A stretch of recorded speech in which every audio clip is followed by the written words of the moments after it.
So this is the new Tft display of the KTM Duke 390. A lot of people have been talking about this. First of all, this is completely different from what we used to have on the previous version, and to operate it, it is not a touch screen. We have some console buttons over here which is going to operate the thing. Now as we turn it on, this is a day and night mode. So right now it's a night mode because we have very little lighting and we're pretty late to the launch.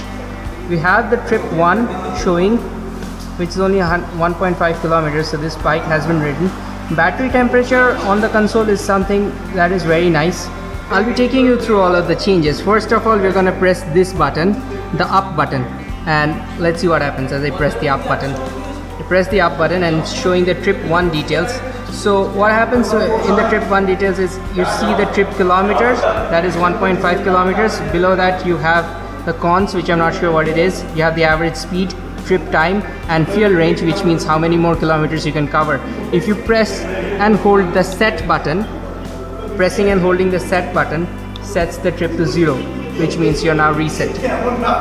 Going back, pressing the down button, we get trip 2, and again I've reset this already, so it's showing 0. Again, going back, let's see what other options we have. So we're now on the main console. Now we're pressing the set button, and what we have here is the main menu.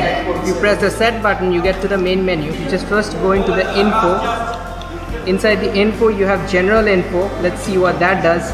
It's showing the date, odometer, and the battery charge level, which was already there on the main menu, so it's just a repeat display here.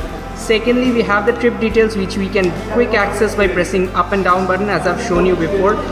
Thirdly, we have the warning signals. If you go into that by pressing the set button, you get low fuel.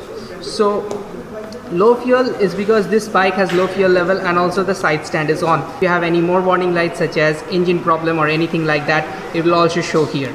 So that is a great thing, that you don't need to connect your laptop diagnostic tool, and as an owner, wherever you are, how far you are, your motorcycle is more connected to you and it's talking to you, giving you the right information at the right time. Moving back, we have motorcycle. This is the most important thing because I think this is where we can find the ABS modes. Now we have off and road. Off is just like the previous KTM Duke 390. You can turn the ABS completely off. Road is the full ABS on. And then finally you have something called Supermoto. This is what's really interesting to me. What it does is the front ABS, front wheel ABS is working, but the rear wheel ABS is turned off, which means you have the crash protection from the front, but you can, if you want to do, slide the rear, which is like Supermoto riders do that a lot. So that's what it's called, the Supermoto mode. As I believe it was there in the first version of the KTM 1290 Super Duke R, and it's great to see that such a high-end feature has now made it down to the Duke 390. So whenever there's a high-end feature coming into a liter bike, I get excited because you see the throttle by wire and all that used to be only in the 1000cc class bikes, and right now it has come down to a Duke 390 level motorcycle. So moving into the settings, you know, these are the navigations. This is how you move between things, and inside your setting you have the quick selector, which means you can map what you want to do in the quick selector. For example, right now the trip 1 and 2 is mapped to the quick selector, but you can do audio, or you can do something like general info by pressing these buttons. That is why the trip details and battery details were in a different menu. But whatever you commonly use, as motorcyclists generally like to play around with their trips, that has been mapped. But if you're happy with just one trip, maybe you can have the quick selector 2. We'll go into the quick selector 2, and it is now mapped to trip 2. Now let's say you don't need it, you need one trip is sufficient for you, so you map the quick selector 2 to audio. That's pretty nice. And now moving back we have preferences. If you go inside, we have clock and date, which is great. Shift light is something I really want to see. It's not available because this motorcycle has not yet been running to the 1000 kilometers. After that you can set the shift light to go higher up. So this indicator right now is probably at 7,500 RPM, asking you not to go over rev the bike, but after that you can unlock it and it can shift it can show you the warning according to your preferences. Moving back, We have units, which means right now we have distance, temperature and fuel consumption units. The distance is kilometers, you can set it to miles, and right now it's in US units, which is pretty cool. Even the previous bike had it, but to do it you had to read the manual, and I have done it on my bike once, so I know that. But this one's pretty user friendly and easy.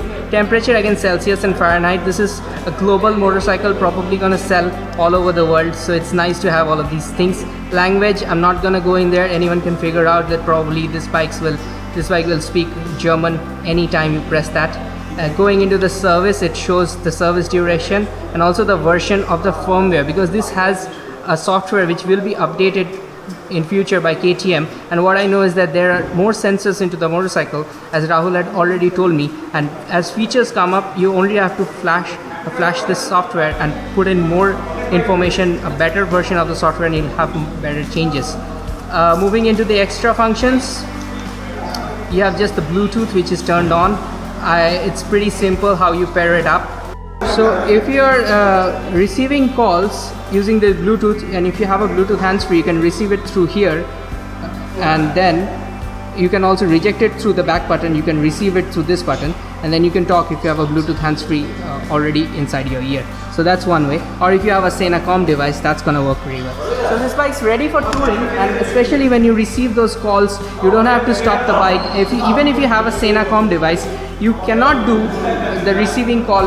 You receive calls without knowing who it is. So right now you have the option to reject the unwanted calls while you're riding. That's the main thing.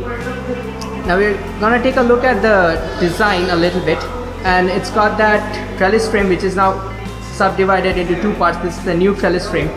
The side mounted exhaust, the same as the RC390, and this is there because of the new Euro 4 emission and sound norms. Not much difference, still running the Metzeler Sportec M5 tires with the H rating. I really like how big this bike looks. I mean, we don't have an old bike. If we had it, we could probably show you that this is a much bigger bike than the previous version. And of course the front has this beautiful DRLs, which are absolutely like Audi or BMW's premium motorcycles. So we're gonna start this thing up right now, and it's got that one touch start, which is like you just press it slightly and it turns on. And now we have the beautiful LED headlights, which we can, now it's on the low beam and now it's the high beam. It's extremely beautiful. I remember seeing the Dominar's LED headlights and I was really impressed with it, but right now as I'm looking at it, this one looks even better to me. But then again,